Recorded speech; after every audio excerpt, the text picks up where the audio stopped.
The AI ban that got reversed in 18 days. What happened? An AI model launched, vanished 3 days later, and came back less than 3 weeks after that. This is not a glitch. This is the story of how a US government order shut down 2 Anthropic AI models overnight, and how the company reversed it faster than almost any regulatory action in recent memory. In June 2026, Anthropic released Claude Fable 5 and Claude Mythos 5, both built on the same underlying system, with Fable 5 carrying extra safety restrictions around biology, cybersecurity, and AI research topics. 3 days after launch, both models went dark. So what actually caused a brand new AI product to disappear that fast? On June 12th, Anthropic suspended access to both models to comply with export controls issued by the US Department of Commerce. Export controls are government rules restricting which technologies can be shared internationally, historically applied to things like advanced weapons systems. Applying that framework to an AI chatbot marked a significant moment, treating a consumer-facing model as serious enough to fall under national security restrictions. It helps to understand how export controls typically work before this case, since applying them to a chatbot represents a real departure from how the framework has historically been used. Export control regimes were built primarily around physical hardware and clearly defined technical specifications, a missile guidance system, an encryption standard above a certain strength, a piece of manufacturing equipment capable of producing components used in weapon systems. Software has always been harder to regulate this way, since code can be copied instantly and distributed globally without ever crossing a physical border in the traditional sense. Treating a consumer chatbot as falling under this framework suggests regulators are actively trying to extend a physical goods framework onto something that behaves nothing like a physical good, a mismatch that likely contributed to how quickly this particular case unraveled. For 18 days, users around the world who had access to Fable 5 or Mythos 5 simply lost it. No new signups.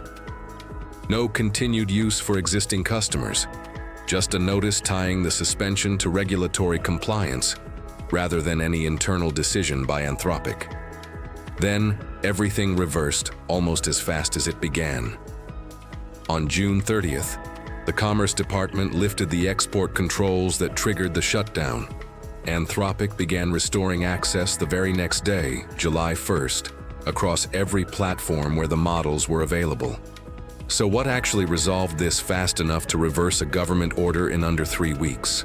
Reporting on the situation points to internal testing conducted by Anthropic itself. The company reportedly demonstrated that other major AI models already available worldwide, including competing systems from rival labs, could reproduce the same capability that triggered the original concern. Fable 5 did not possess some unique dangerous capability that justified singling it out. The exploit that raised alarms was already accessible through models the government had never restricted, undercutting the entire justification for treating Fable 5 as an exceptional case. This detail matters beyond one company's timeline. It shows how hard it has become for regulators to draw clean lines around what makes one AI model dangerous enough to restrict while leaving comparable models untouched. As more labs release increasingly capable systems, the gap between a restricted model and an unrestricted competitor keeps shrinking, making targeted bans harder to justify and harder to enforce.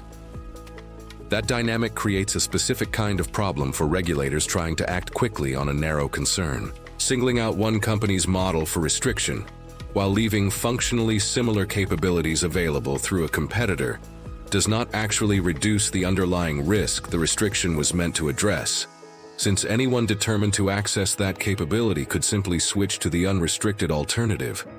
It does, however, put the restricted company at a real competitive disadvantage for as long as the restriction remains in place, which is likely part of why Anthropic moved quickly to demonstrate the capability was not actually unique to its own product. But how did a government suspension get reversed this fast in the first place? The timeline itself is unusual. Fable 5 and Mythos 5 launched on June 9th. The suspension came just 3 days later, an extremely fast turnaround for any government body to identify a concern and act on it. The controls stayed in place for 18 days before the Commerce Department lifted them, with Anthropic beginning restoration the very next day. Government regulatory processes, especially ones touching national security concerns, typically move over months or years, not weeks. A full suspension and reversal cycle completed inside 3 weeks suggests either an unusually clear resolution to whatever concern triggered the suspension, or significant pressure from multiple directions to resolve it quickly. Industry analysts have raised questions about what the restoration actually looks like on the back end. Early reports suggested Fable 5's return might come with additional controls attached, potentially including a credit-based usage system and identity verification requirements for users wanting access. A meaningful shift from how the model originally launched with unlimited access, included in an existing subscription.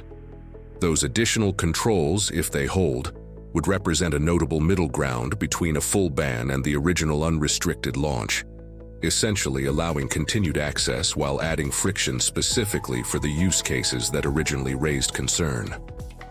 Identity verification in particular tends to filter out a meaningful share of casual bad actors, even when it does not stop a sufficiently determined one. Since most misuse of powerful tools historically comes from users unwilling to attach their verified identity to the activity in question, rather than from users who would proceed regardless of the verification requirement. There is a broader regulatory story sitting underneath this too. Throughout 2026, the US government has worked through a formal review process for frontier AI models, the term used for the most advanced systems being built by leading labs. An executive order earlier in the year gave federal agencies 30 days to develop guidance for a voluntary review process, meant to give AI companies a clearer framework than the current situation, where decisions like the Fable 5 suspension appear to happen case by case with limited public explanation. A voluntary review framework, once finalized, could meaningfully change how situations like this one unfold in the future.